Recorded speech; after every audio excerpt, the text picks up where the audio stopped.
बिस्मिल्लाहिर्रहमानिर्रहीम। अस्सलाम वालेकुम नादरीन, आप यूट्यूब चैनल देख रहे हैं। मैं इमरान खान हूँ। सबसे पहले आप इमरान खान साहब का कॉन्फिडेंस चेक करें कि ये वो शख्स है जो 500 से ज़्यादा दिन हो गए अब तक जेल में। लगभग 1.5 साल इमरान खान साहब को होने वाला है और उन्हें जेल में डाला हुआ है। लेकिन आप उनका एतमाद चेक करें, आपको इस खबर से अंदाज़ा हो जाएगा। मुख्तलिफ जगहों पर यह खबर छपी है, मैं आपको एक्सप्रेस न्यूज़ से ये खबर बता रहा हूँ। इमरान खान साहब कहते हैं जी कि कौमी असम्बली की पब्लिक अकाउंट कमेटी के चेयरमैन की नामजदगी के मामले पर उन्होंने अपने दिए गए नाम के ऊपर फुल स्टॉप लगाते हुए ओहदे के लिए शेख वकास अकरम का नाम बरकरार रख दिया और कहा है इस हवाले से फैसला मैं करूंगा, कोई हुकूमती ओहदेदार नहीं करेगा। पाकिस्तान तरीके इंसाफ में बहुत सारे लोगों की ख्वाहिश है कि वो पब्लिक अकाउंट्स कमेटी के चेयरमैन बन जाए, क्योंकि पब्लिक अकाउंट्स कमेटी का जो चेयरमैन होता है उसके पास बहुत सारे मामलात होते हैं पैसे कमाने के लिए।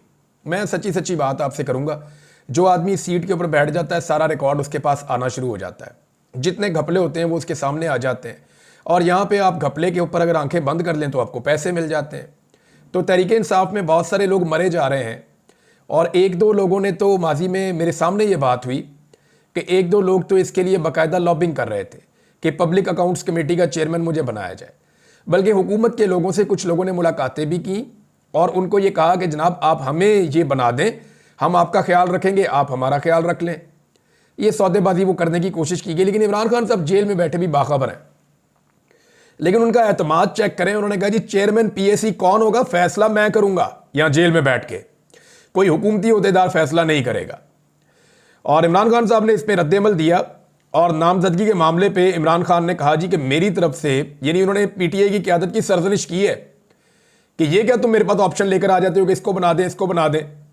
तो हुआ ये है कि हुकूमत चाहती है कि उनकी मर्जी का आदमी आए और पीटीआई के अंदर कई बंदे ये चाहते हैं कि ये अहम तरीन ओहदा उनमें से किसी को मिल जाए ताकि निज़ाम के ऊपर एक ग्रिप हो जाए, यानी वो जिसको मर्जी खींच सकें, जिससे मर्जी जो मर्जी कर सकें। तो उसमें फिर बहुत सारा जो है वो माल बनता है। ये माल पानी वाला होता है चेयरमैन पीएसी।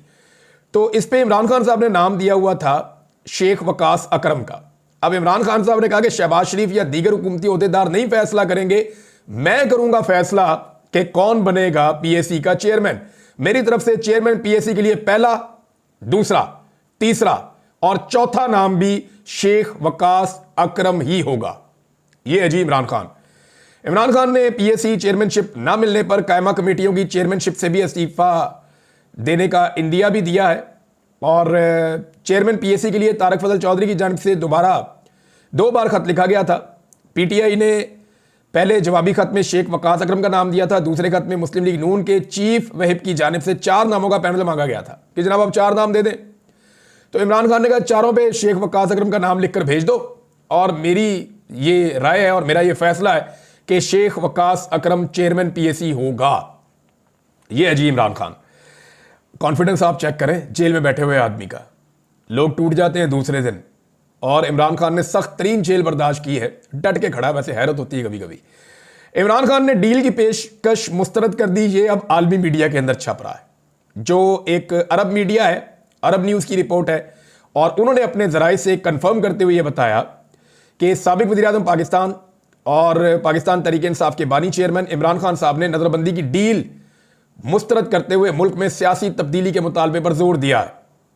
अरब न्यूज़ की रिपोर्ट के मुताबिक अडियाला जेल में कैद इमरान खान ने जेल से निकालकर घर में नजरबंद रखने की डील मुस्तरद कर दी है। वो ये तो इमरान खान की बीवी ने नहीं माना था, आपको याद नहीं है? बुशरा बीबी को बंद किया था नजरबंद बनी गाला में, एक घर के एक हिस्से के अंदर एक कमरे में बंद कर दिया था उनको। तो उन्होंने हाई कोर्ट से रुजू करके अदालत को कह कहकर वो जेल गई थी कि भाई बंद ही करना तो जेल में बंद करो। इधर तो खातून नहीं मानी, इमरान खान की बीवी नहीं मानी, तो इमरान खान किधर मानेगा? और इमरान खान की वजह से तो बाकी सबको हौसला मिलता है। वैसे बुशरा बीबी ने भी कमाल किया, यानी आप वो सियासत में तो वो है नहीं, लेकिन अगर एक खातून के तौर पे आप ये देखें तो बाद औक़ात हैरत होती है कि एक ऐसी खातून जिसका सियासत से कोई ताल्लुक नहीं था, उन्होंने अपने शौहर के साथ कितने ज़बरदस्त तरीके से खड़े होकर दिखाया। हालांकि कोई बहुत लंबी रफाकत भी नहीं है इनकी, चंद साल पहले शादी हुई। बहरहाल इमरान खान साहब ने अरब न्यूज़ की रिपोर्ट के मुताबिक समाजी राब्ते की वेबसाइट पर एक पोस्ट में दावा किया कि हुकूमत के साथ मुज़ाकरात और उनकी जमात को सियासी मौक़े फराहम करने के लिए इन्हें डील की पेशकश की गई थी, जिसके तहत वो मुझे बनी गाला में रिहाइशगाह में नजरबंद करना चाहते थे। इमरान खान ने डील कबूल करने की बजाय जेल में रहने को तरजीह दिया और इसरार किया कि पीटीआई के तमाम कैदियों को पहले रिहा किया जाए। इमरान खान ने अपने बयान में बैरून मुल्क मुकीम पाकिस्तानियों से मुतालबा किया कि तरसीलात ज़र का बाइकआउट करें और उससे हकीकी आज़ादी और मुल्क में जमहूरियत की बहाली के लिए अहम करार दिया। इमरान खान ने कहा कि तरसीलात ज़र का बाइकआउट इस वक्त तक किया जाए जब तक हुकूमत इनके मुतालबात पूरे करने के लिए मानी खेज इकदाम नहीं करती। देखिए, इस दफ़ा जो हुकूमत के पास एक्स्ट्रा पैसा आया जिसकी बुनियाद के ऊपर कुछ हमारे ज़र मुबादला के ज़खायर में इजाफा हुआ है, वो एक्स्ट्रा पैसा ओवरसीज़ पाकिस्तानियों की जानिब से भेजी गई रेमिटेंसेज हैं। क्योंकि पाकिस्तान के अंदर जो है वो एकदम ज़मीनों की कीमत नीचे गई है। जब हालात बुरे होते हैं तो ज़मीनों की कीमतें नीचे जाती हैं। जब अमेरिका में 9/11 हुआ था तो बहुत पैसा निकल कर पाकिस्तान आया था।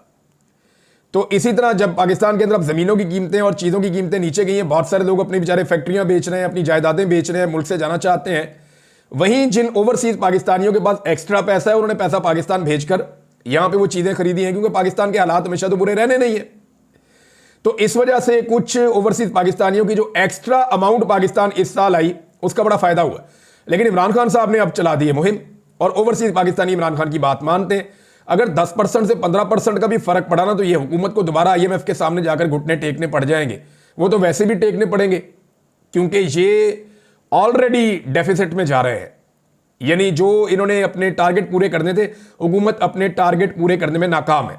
और अब रेमिटेंसेस जिसकी बुनियाद के ऊपर ये हुकूमत कहीं पे खड़ी थी, वो भी मुतासिर होने के खदशात बहुत ज्यादा बढ़ गए हैं। इमरान खान ने 9 मई से जुड़े वाकयात पर पीटीआई के कारकुनों के फौजी अदालतों में ट्रायल पर तनकीद की और इससे शफाफियत और शहरी हकूक के खिलाफ वर्जी करार देते हुए उसकी इमरान खान साहब ने मजम्मत भी की। उन्होंने कहा खुली अदालत में ट्रायल किए जाएं और यह आईने पाकिस्तान का तकाजा भी है।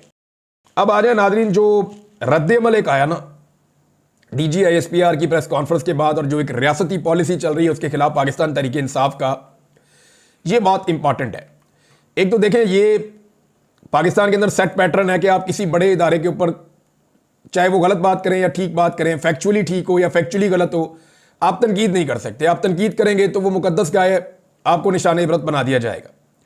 फर्ज करें कोई बड़ा आदमी है, आप बहुत बड़े आदमी की बात कर लें, पाकिस्तान के आर्मी चीफ की बात कर लें, किसी और बड़े ओहदेदार की बात कर लें, DGISPR की प्रेस कॉन्फ्रेंस की बात कर लें। सियासतदान तो बेचारे छानबूरा होते हैं, वो तो आते जाते रहते हैं, वो तो बूट पॉलिश की बात है, कभी इसके हाथ में कभी उसके हाथ में। तो यहां पे अगर वो कोई ऐसी बात कर दें जो फैक्चुअल नहीं है और आप उसकी निशानदेही करें पाकिस्तान में, तो आपके लिए बड़ी प्रॉब्लम हो जाती है। तो यहां अब बहुत सख्त रद्द-ए-अमल आया कल से लेकर अब तक, क्योंकि फैक्चुअली जो है वो DGISPR की प्रेस कॉन्फ्रेंस में बहुत सारी गलतियां थी। वहां पे ऐसे फैक्ट्स थे जो मौजूद थे ग्राउंड के ऊपर, लेकिन उन्हें लगा कि शायद मैं ये कह दूंगा तो कोई चैलेंज नहीं करेगा। लेकिन नौजवानों ने कल से लेकर अब तक पूरी प्रेस कॉन्फ्रेंस का जो है वो पोस्टमार्टम किया। वो कैसे किया मैंने आपको बताया भी है। अब शेख वकास अकरम साहब ने उसके ऊपर एक वजह बताई है। ये जनाब सेक्रेटरी इत्तलाआत हैं पाकिस्तान तहरीक इंसाफ के।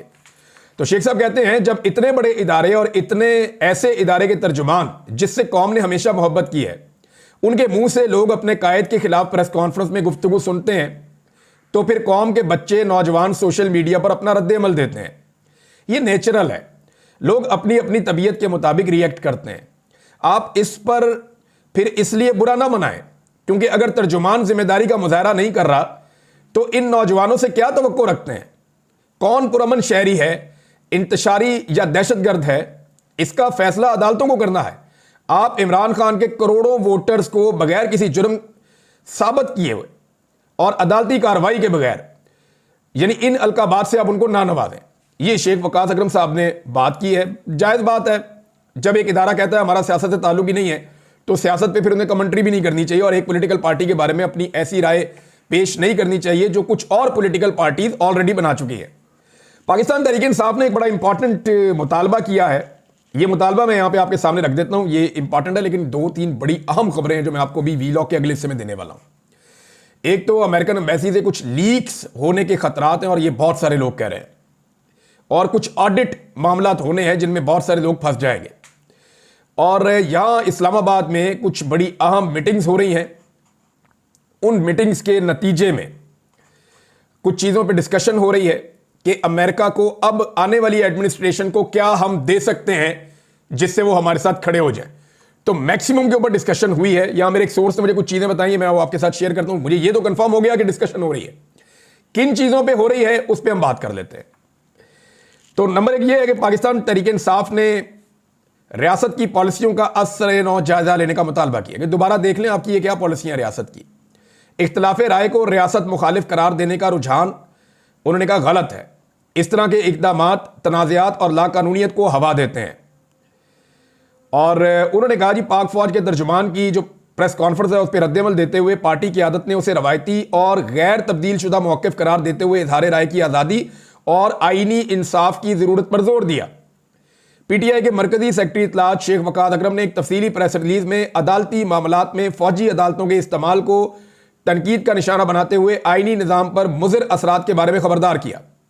उन्होंने इस बात पर जोर दिया कि इंसाफ को शफाफ और आज़ादाना तौर पर चलाया जाना चाहिए, जो पहले तयशुदा तसव्वुरात या बैरूनी दबाव से आज़ाद होना चाहिए, जबकि दुनिया फौजी अदालतों के फैसलों के बजाय आज़ाद आईनी अदालतों के फैसलों को तस्लीम करती है।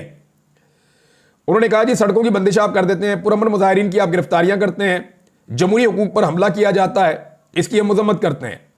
पुरअमन एहतजाज हर सियासी जमात का हक है। ऐसे में आर्टिकल 245 के तहत सड़कें क्यों बंद हैं और निहत्ते वर्कर्स को गिरफ्तार क्यों किया जा रहा है? यह मसला प्रेस कॉन्फ्रेंस या बयानबाजी से हल नहीं हो सकता। सीसीटीवी फुटेज समेत काबिल एतमाद शवाहिद की बुनियाद पर आला सतह की आज़ादाना अदालती तहकीकात का मुतालबा करते हुए उन्होंने कहा कि डराना और धमकियां देना इस मसले का हल नहीं है। प्रेस रिलीज में मुल्क में मौजूद अफरा तफरी का जिम्मेदार नाकिस रियासती पॉलिसियों और बयानिए को करार दिया गया। पाकिस्तान तहरीक इंसाफ कह रही है पॉलिसी बदलो रियासत को।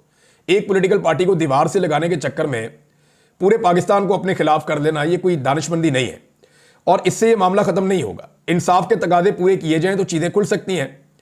अब जैसा कि देखें जुडिशल कमीशन अगर बन गया तो वो साबित कर देगा ना कि पाकिस्तान तहरीक इंसाफ के लोगों ने गोलियां चलाई या सिक्योरिटी फोर्सेस ने गोलियां चलाई।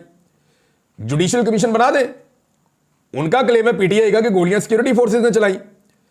डीजीआई एसपीआर का क्लेम है कि नहीं गोलियां पीटीआई ने चलाई। तो इसके ऊपर एक जुडिशियल इंक्वायरी करवा दें। जुडिशियल इंक्वायरी में सबके इंटरव्यूज हो जाएंगे, फुटेज भी देख ली जाएगी, सीसीटीवी फुटेज मांग ली जाएगी, तमाम रिकॉर्ड तलब करके वो जुडिशियल कमीशन आपको बता देगा किसने क्या किया है। तो जो विक्टिम होता है वो तो चाहता है कि इंसाफ हो। तो पाकिस्तान तहरीक इंसाफ जुडिशियल कमीशन मांग रही है, जबकि हुकूमत और इदारे जो है वो जुडिशियल कमीशन से भाग रहे हैं, वो देने के लिए तैयार नहीं है। तो यहां ये चीज है। और दूसरा एक और चीज भी खबर आई है, वो ये है कि पाकिस्तान तहरीक इंसाफ ने एक बड़ा फैसला किया है और वो फौजी अदालतों के मामले को पेशावर हाई कोर्ट में चैलेंज करने जा रहे हैं। यानी फौजी अदालतें एक और अदालत के अंदर चैलेंज होने जा रही हैं, यानी उनके जो फैसले हैं वो चैलेंज हो जाएंगे वहां पे। देखिए ना, कम से कम फैसले तो मिले ना, फैसले तो है ही नहीं अभी तक। शफाफियत का तकाजा ये होता है कि जब आपका ट्रायल चलता है किसी कोर्ट के अंदर तो आपको पूरा मौका मिलता है, आपके वकील वहां पे आते हैं। अब जो वकील वहां पे गए उनमें से एक दो से मेरी बात हुई है, मैं उनके नाम नहीं लूंगा, उनके लिए प्रॉब्लम हो जाएगी। उन वकला ने कहा कि जी हमें बाकायदा मना किया गया था कि तुमने बाहर निकल के कोई बात नहीं करनी वरना खुद जिम्मेदार हो गए। वो कहते हैं हम बाहर निकल के बता ही नहीं सकते कि अंदर क्या चल रहा है और अंदर किस तरह की प्रोसीडिंग हो रही है मिलिट्री कोर्ट के अंदर। और वो कहते हैं कोई इंसाफ के तकाजे पूरे नहीं हो रहे। अब जनाब अदालतों ने फैसला सुना के 105 बंदे थे, 105 के 105 ही गिल्टी कर दिए, सबको सजा मिल गई 2 साल से लेके और 10 साल तक। अब ये सजाएं हो गई हैं तो फैसले किधर हैं? अब वो तमाम लोग फैसले मांग रहे, लाओ जी फैसला दो। जब फैसला आता है ना तो उसमें लिखा जाता है कि डिफेंस ने ये कहा, प्रोसिक्यूशन ने ये कहा, यानी सरकारी वकील ये कह रहा था, जज ने इस बुनियाद पे फैसला दिया, ये वाले शवाहिद सामने आए। वो पूरा कई सफ़ों का फैसला लिखना पड़ता है। वो फैसले किधर हैं? वो फैसले अभी तक सामने नहीं आए। मुझे ऐसा लगता है कि वो फैसले बड़े अजीबोगरीब होंगे, क्योंकि देखें जो अदालतें होती है ना उनका पूरा एक तरीक़ाकार होता है चीज़ों को सुनने का, करने का। अब ये जो वहां पे जजेस हैं वो जूनियर ऑफिसर्स हैं और सीनियर ऑफिसर्स की राय क्या है वो आपने डीजीआई एसपीआर की प्रेस कॉन्फ्रेंस में देख ली। तो वो जूनियर ऑफिसर्स अपने सीनियर्स के खिलाफ कैसे जा सकते हैं? वो फैसले ऑब्वियस थे, सबको आइडिया था क्या फैसले आने। अब वो फैसले हैं किधर? अभी तक किसी को नहीं मिला। वो फैसले मिल जाए तो फिर इंसाफ के तकाजे पूरे होना शुरू हो जाएंगे, फिर ये अपील में भी जा सकते हैं। डायरेक्ट हाई कोर्ट के अंदर पाकिस्तान तहरीक इंसाफ चैलेंज करने जा रही है, देखते हैं वहां क्या होता है। और खैबर पख्तूनख्वा हुकूमत अगर पेशावर हाई कोर्ट में चैलेंज करने जा रही है तो ये सारे फैसले कलदम भी हो सकते हैं और ये किसी एक बड़े गेम का हिस्सा भी हो सकता है। अभी मैं इस पर कुछ नहीं कहना चाहता, लेकिन 2 और चीजें हैं जो होने जा रही हैं। नंबर 1, कुछ हुकूमती सहाफ़ी जो हैं उनको मुसीबत पड़ी हुई है, कुछ हुकूमती लोग जो हैं उनको खलबली मची हुई है और कुछ रिजीम चेंज ऑपरेशन के जो सहूलतकार हैं उनके लिए बड़ी मुसीबत बनी हुई है, क्योंकि अमेरिका से दबाव लगातार बढ़ता जा रहा है और अमेरिकन का पाकिस्तान के बारे में जो बढ़ता हुआ नॉलेज है वो बहुत हैरानकुन है। यानी यहां पे कोई उर्दू में पंजाबी में ट्वीट करता है, कोई शेर लिख के डालता है, उनको वहां तर्जुमा पता चल जाता है। ऐसा लगता है कि उन्होंने इसके ऊपर बंदे डिप्यूट कर दिए कि एक एक चीज पे नजर रखो, या तो फिर जो इस वक्त अमेरिकन एम्बेसी है इस्लामाबाद में उसके अंदर बैठे हुए लोग बाकायदा जो ट्रंप की आने वाली इंतजामिया है उनसे अपने ताल्लुकात बेहतर करने की खातिर उनको रिपोर्ट करना शुरू हो गए और हर चीज बाकायदा ट्रांसलेट होकर उन्हें रिपोर्ट हो रही है, उस पर वो खुलकर रिस्पॉन्ड भी कर देते हैं। अब एक खदशे का इजहार किया जा रहा है और ये वो लोग कर रहे हैं जो एम्बेसीज के बड़े हल्का करीबी हल्के में रहते हैं। यानी इस्लामाबाद में ऐसे हमारे कुछ सहाफ़ी हैं जो ज़्यादातर डिप्लोमेटिक इनक्लेव के अंदर कभी इस एम्बेसडर को मिल लिया, कभी इसको मिल लिया, तो उन्होंने अपने एक ताल्लुकात अच्छे खासे बनाए हुए हैं। तो उनसे जुड़े कुछ लोगों ने ये खबरें दी हैं और खबर ये दे रहे हैं कि जो अमरीकी एम्बेसी है वहाँ से कुछ चीज़ें लीक हो सकती हैं। यानी ये लीक हो सकती हैं कि रिजीम चेंज ऑपरेशन के दौरान में कितना पैसा कैसे खर्च हुआ, किस किस से मुलाकात की गई, मुलाकात के अंदर किस तरह की बातें की गई, और वो जो मिनट्स हैं उन मीटिंग्स के या मुलाकातों के जिनको बाद में लिखा जाता है वो केबल्स जो है वो लीक हो सकती हैं। और उनके लीक होने से ये पता चल सकता है कि पाकिस्तान में जो रिजीम चेंज ऑपरेशन हुआ उसमें किसका क्या किरदार था। फर्ज करें उस वक्त जो अमरीकी सफ़ीर है उनकी जो मुलाकातें एस्टेब्लिशमेंट के लोगों से हुई या जिन सहाफ़ियों से हुई या जिन सियासतदानों से हुई उनके अंदर किस किस्म की डिस्कशन हुई, अगर ये चीज़ें रिवील हो जाती हैं, बाहर आ जाती हैं, तो इसमें बड़ा प्रॉब्लम आ जाएगा। इनसे अगर पर्दा उठ जाता है तो रिजीम चेंज ऑपरेशन का पूरा जो स्ट्रक्चर है वो आपके सामने आकर खड़ा हो जाएगा। और इस डर से अब कुछ लोग खुलकर कहना शुरू हो गए, जी हम तो इसके खिलाफ थे, हम तो करना ही नहीं चाहते थे रिजीम चेंज, ये तो हमसे जबरदस्ती करवाया गया, ताकि कल को बजाय इसके कि हम इसके बेनिफिशियरी गर्दाने जाएं, हम कह देंगे जी हम तो विक्टिम है। और ये सारा कुछ पड़ जाएगा उन लोगों के खाते में जिन लोगों ने जा जाकर मुलाकातें की थी। अब वो लोग इस खच्चे का इजहार करें, दूसरा कुछ ऑडिट भी वो करवाएंगे। ये तो मेरे पास एक और सोर्स से भी खबर आई है अमेरिका से, वो ये कह रहे हैं कि अमेरिकन एक ऑडिट करवाना चाहते हैं जो आने वाली हुकूमत है कि पाकिस्तान में किस किस को कितना पैसा दिया गया, वो पूरा का पूरा छापो और लिखो कि किस ग्रुप ने कितना पैसा लिया, किस एनजीओ ने कितना पैसा लिया, और वो जो कुछ उन्होंने लिया उसको कहां खर्च किया उसके ऊपर ऑडिट किया जाए और ये सारी रिपोर्टें मंगवाई जाए। माजी में होता यह था कि जिसके अमेरिका में अच्छे ताल्लुकात है, अमेरिका ने पाकिस्तान को इमदाद का ऐलान किया तो डायरेक्ट इमदाद हुकूमत को देने के बजाय वो एनजीओ के जरिए भी खर्च करते थे, इदारों के जरिए भी खर्च करते थे, तो वो इमदाद उनके पास जाती थी, पूछने वाला ही कोई नहीं था। यानी लाखों करोड़ों डॉलर वो उसके अंदर खा गए, मिलियंस ऑफ डॉलर्स। तो अब उसके ऊपर एक ऑडिट होगा तो आपको बहुत सारे पर्दानशीनों का पता चलेगा कि ये भी पैसे ले गया, ये भी पैसे ले गया, ये भी पैसे ले गई। मरियम नवाज ने कुछ पैसा, यानी इसके ऊपर तो बाकायदा वो एक ट्वीट भी हमारे सामने आया हुआ है, ये सैयद कामरान ने ट्वीट किया है और रिचर्ड ग्रेनल को इसके अंदर उन्होंने जो है वो मेंशन किया है। उन्होंने कहा जी हम पाकिस्तानी आपसे डिमांड करते हैं कि इन्वेस्टिगेट करेंगे 70 मिलियन अमरीकी डॉलर्स जो हैं, 70 मिलियन अमरीकी डॉलर्स, ये बहुत ठीक ठाक अमाउंट होती है, 7 करोड़ अमरीकी डॉलर अरबों रुपए बनते हैं। ये टैक्स पेयर का पैसा था अमेरिकन का, और मिशेल ओबामा ने ये पैसा मरियम नवाज के लिए अनाउंस किया था, बच्चों के स्कूलों के लिए। अच्छा, इसमें से वो क्लेम ये करते हैं सैयद कामरान साहब के एक पैनी भी खर्च नहीं की गई। अच्छा, एक दो प्रोग्राम मरियम नवाज ने किए थे छोटे छोटे स्कूलों के अंदर उस दौर में, जब मरियम नवाज के वालिद वज़ीर आज़म थे, ये गई थी जाके मिशेल ओबामा से इन्होंने मुलाकात की थी, 70 मिलियन अमेरिकन डॉलर्स की इमदाद आई थी। वो पैसा कहां गया उसके बारे में अभी तक कुछ आइडिया नहीं है। मरियम नवाज को बहुत बड़ी चीज़ों का सरबराह भी बनाया गया था, ओहदे भी दिए थे, नवाज शरीफ साहब ने बाद में तनकीद हुई तो हटा दिया गया। अब नाजरीन, इस्लामाबाद के अंदर एक बड़ी अहम बैठक जारी है, उसके अंदर कुछ बंदे अमेरिका से पहुंचे हैं, कुछ बंदे पाकिस्तान से बैठे हैं, और तमाम स्टेक होल्डर्स बंद कमरा करके सर जोड़ के बैठे हैं और कुछ चीज़ों के ऊपर डिस्कशन हो रही है। मुझे सिर्फ इतनी इंफॉर्मेशन मिली, और इसके साथ जो इजाफी इंफॉर्मेशन है वो ये है कि कोशिश ये की जा रही है कि अमेरिका को कुछ ऐसी चीज़ें ऑफर कर दी जाए जिसके नतीजे में अमेरिका इमरान खान के मामले के ऊपर अपना हाथ खींच ले और कम से कम इस मामले को छोड़ दे और इंसानी हुकूक की खिलाफ वर्जियों के ऊपर पाकिस्तान के ऊपर सख्ती ना करे। अब जो ऑप्शन हो सकती हैं वो क्या हो सकती हैं? देखिए, अमेरिका को पाकिस्तान से 5-6 चीज़ों का ही प्रॉब्लम रहता है ना, वो 5-6 चीज़ें पाकिस्तान से चाहता है जो पाकिस्तान कभी करता है कभी नहीं करता। डिक्टेटर होते हैं तो फौरन कर देता है, सियासतदान होते हैं तो उनको ज़रा फिक्र रहती है कि लोग क्या सोचेंगे, तो वो नहीं करते। लेकिन जो चीज़ें ऑफर की जा सकती हैं वो क्या है? Under discussion. Number 1, America Pakistan पर मजीद पाबंदियां लगा सकता है। दिफाई नुक्ता नज़र से आपको महदूद किया जा सकता है ताकि आप दूर तक हिट ना कर सके। इसमें इंडिया का भी फायदा हो जाएगा, इसमें इसराइल का भी फायदा हो जाएगा और अमेरिका का भी फायदा हो जाएगा कि समुद्र में जहां जहां वो मौजूद है पाकिस्तान की एक्सेस से वो बाहर चले जाएंगे।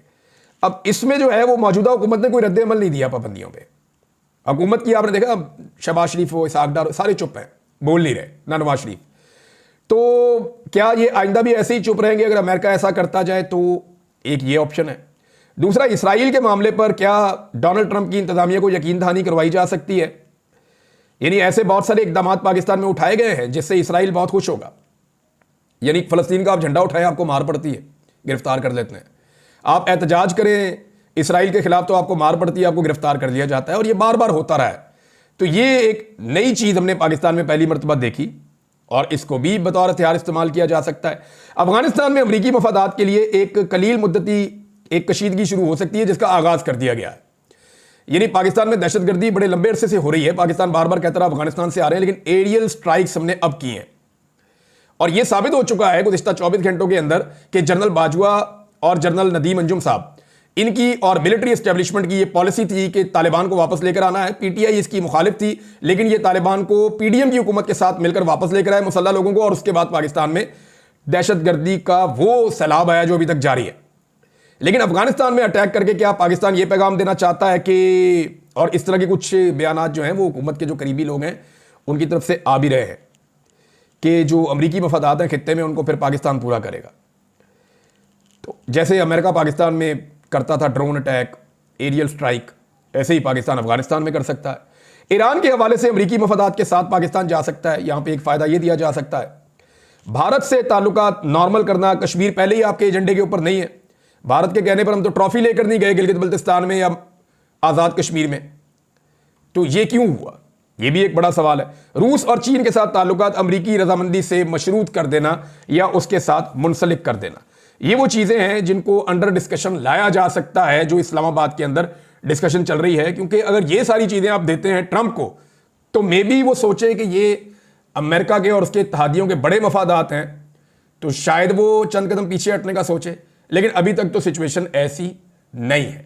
अभी तक तो जो ट्रंप ने कहा या उसकी टीम ने कहा वो उसके ऊपर डट के खड़े हैं, और ये चीजें जो हैं ये अमेरिका के एजेंडे पे आज से तो नहीं है, बड़े लंबे अरसे से है, और ये एजेंडा चलता भी रहेगा। अब तक के लिए इतनी, अपना ख्याल रखिएगा, अपने चैनल का भी। अल्लाह हाफ़िज़।